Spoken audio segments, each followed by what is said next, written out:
5 yoga poses to balance nervous system. दोस्तों, आज हम सीखेंगे वो 5 योगासन जो कि आपके नर्वस सिस्टम को संतुलित करते हैं।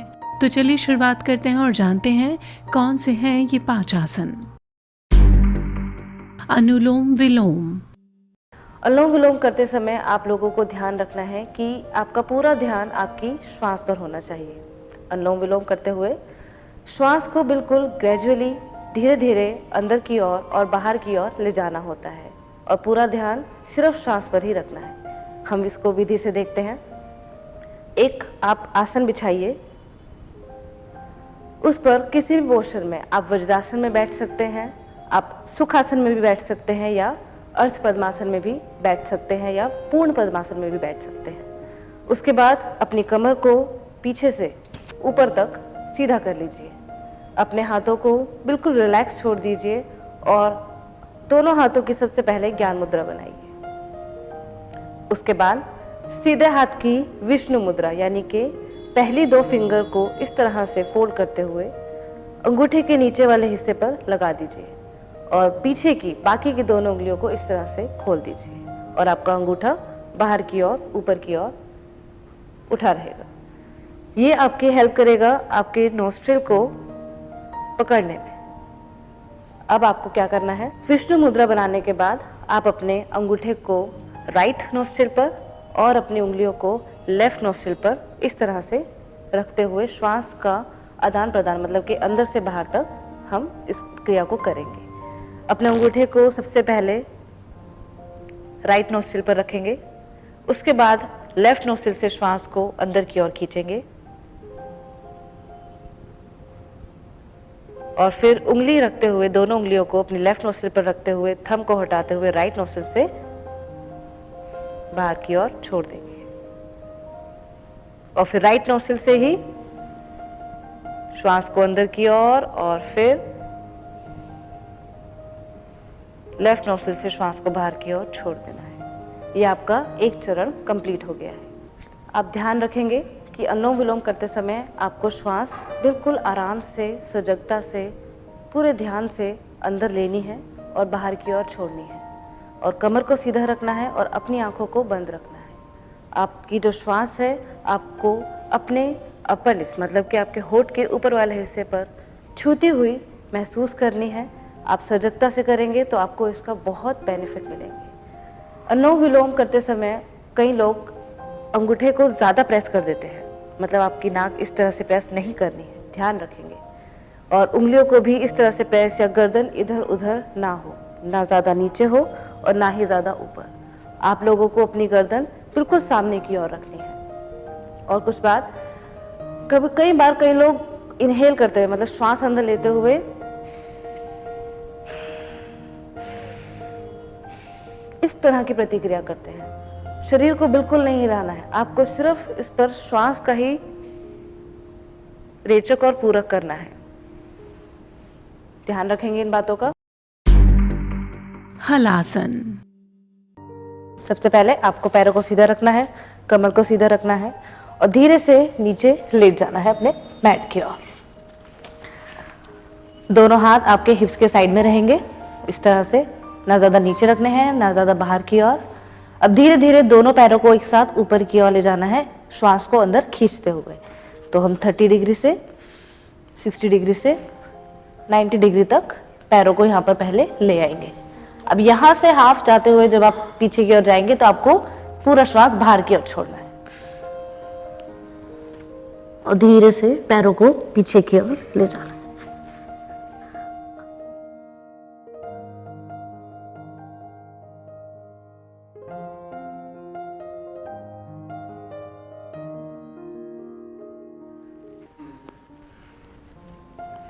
धीरे धीरे वापस आना है और दोनों पैरों को बिल्कुल आराम से रिलैक्स मोड में और शवासन में लेट जाना है। इसमें आपको ध्यान रखना है, ध्यान रखने योग्य क्या है कि आपको सर्वाइकल है, नेक में कोई इंजरी है, सर्वाइकल है, नेक पे कोई इंजरी है या शोल्डर में कोई इंजरी है, शोल्डर पेन है और आपकी लोअर बैक, अगर आपकी लोअर बैक स्पाइन में कोई भी प्रॉब्लम है तो ये आसन बिल्कुल अवॉइड करना है, बिल्कुल ही नहीं करना है। आप पहले दूसरे आसन से शुरू कीजिए, ये आसन नहीं करना है बिल्कुल। अधोमुख श्वानासन। तो सबसे पहले आपको लेना है मैट, और मैट के ऊपर सबसे पहले आपको उल्टा लेट जाना है इस तरीके से, और दोनों हाथ आपके शोल्डर के पास, पैर आपके बाहर की ओर स्ट्रेच होंगे। अब एक एक करके अपने पैर को अंदर की ओर लाना है, पैरों में हल्का सा गैप रखेंगे, बिल्कुल हल्का 1 इंच का। अब धीरे से ऊपर आपको पर्वतासन मतलब से इस तरह से ऊपर की ओर हल्का सा पैरों को एडजस्ट करते हुए अपना पूरा सर नीचे की ओर इस तरह से लगाना है। आपका स्टमक अंदर रहे और सर आपको जितना आपकी स्टिफनेस, आपकी बॉडी फ्लेक्सिबल है उतना ही आपको नीचे आना है। कुछ देर रुकने के बाद आपको वापस सीधा होना है और धीरे से नीज को नीचे रखते हुए वापस से सेम नीचे पूरी तरह से आराम की स्थिति में आ जाना है। अब चलते हैं इसकी सावधानियों पर। इसकी सावधानियां क्या हैं, जैसे कि आपको अगर बैक पेन है, बहुत ज़्यादा बैक पेन है, या एंकल है स्टिफ है, ज़्यादा बहुत पेन कर रही है, शोल्डर पेन है, रिस्ट पेन है, एल्बो हिप, कुछ इंजरी वगैरह है, या बहुत ही ज़्यादा पेन आप नहीं कर पा रहे हैं, तो भी आपको ये आसन अवॉइड करना है। या आपको कार्पल टनल सिंड्रोम की मतलब हाथों में स्टिफनेस, ब्लड फ्लो नहीं होता है, तो बहुत ज़्यादा पेन होता है खास करके वुमेन्स में, तो भी ये आसन नहीं करना है। माइग्रेन में, बीपी में और प्रेगनेंसी में भी इस आसन को अवॉइड करना है। बालासन। सबसे पहले आपको मैट पर वज्रासन की पोजीशन में बैठना है। किस तरह से, ये आपको इस तरह से वज्रासन की पोजीशन में बैठना है, पैर को इस तरह से करते हुए। आप पैरों को ढीला भी छोड़ सकते हैं, जैसे पैरों में हल्का गैप और नी में हल्का गैप। उसके बाद धीरे से श्वास को अंदर लेना है और हाथों को आगे की ओर लाते हुए श्वास को बाहर की ओर छोड़ना है। नीचे आना है, सर को नीचे रखना है और हाथों को बिल्कुल ढीला छोड़ना है।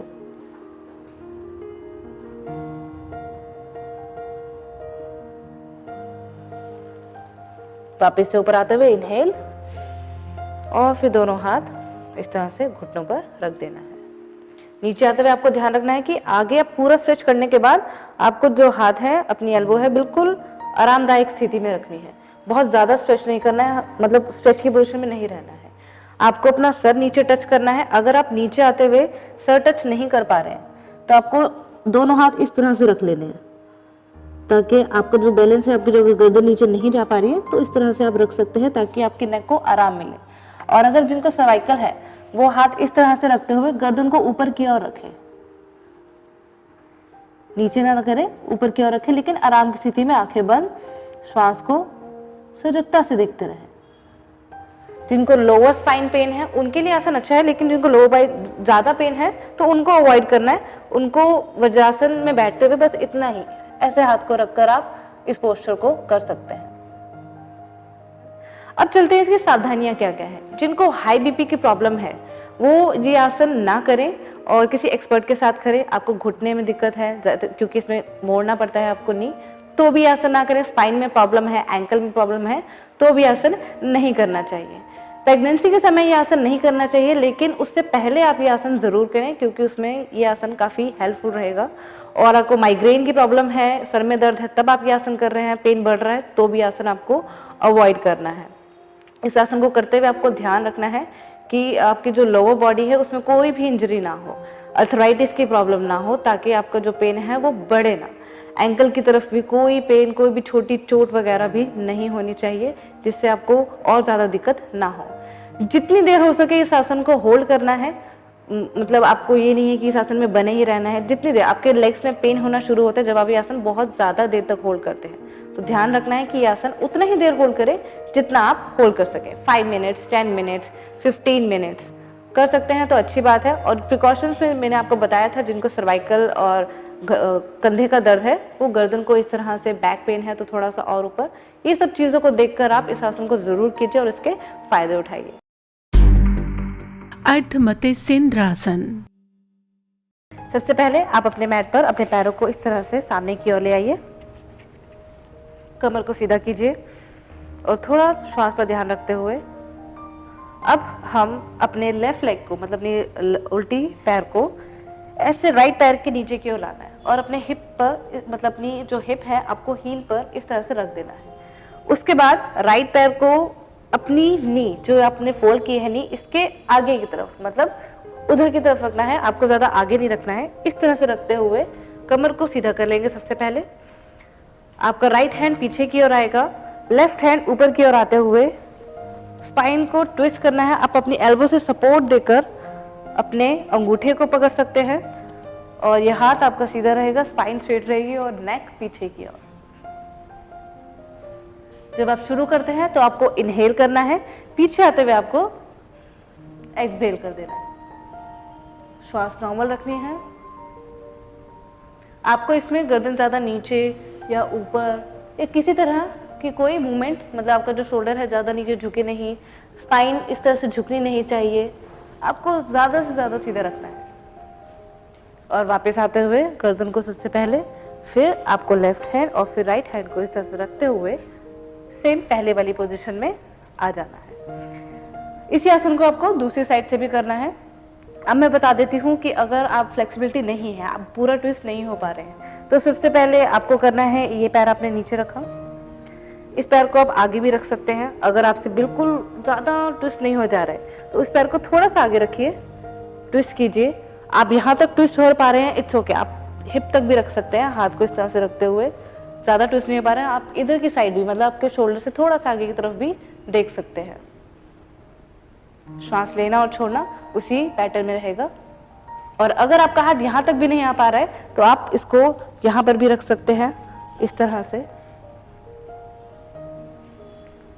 और अगर आप और एडवांस करना चाहते हैं तो पूरा ट्विस्ट करते हुए अपने, ये ट्विस्ट करा आपने, इस तरह से आप कर सकते हैं, अपने आगे वाले अंगूठे को पकड़ सकते हैं। जिनको नेक या शोल्डर पेन इंजरी है या फिर स्पाइनल इंजरी है तो ये आसन अवॉइड करना है। अल्सर है, कुछ ऑपरेशन हुआ है स्टमक का या हार्ट का, तो ये आसन आपको अवॉइड करना है। तो आज हमने जाना उन 5 योगासनों के बारे में जो कि आपके नर्वस सिस्टम को संतुलित करते हैं। आशा करते हैं आज की ये खास जानकारी आपको पसंद आई होगी, और अगर ये जानकारी पसंद आई है तो इसे लाइक करें, शेयर करें, सब्सक्राइब करें जीवन कोश को और देखते रहें जीवन कोश।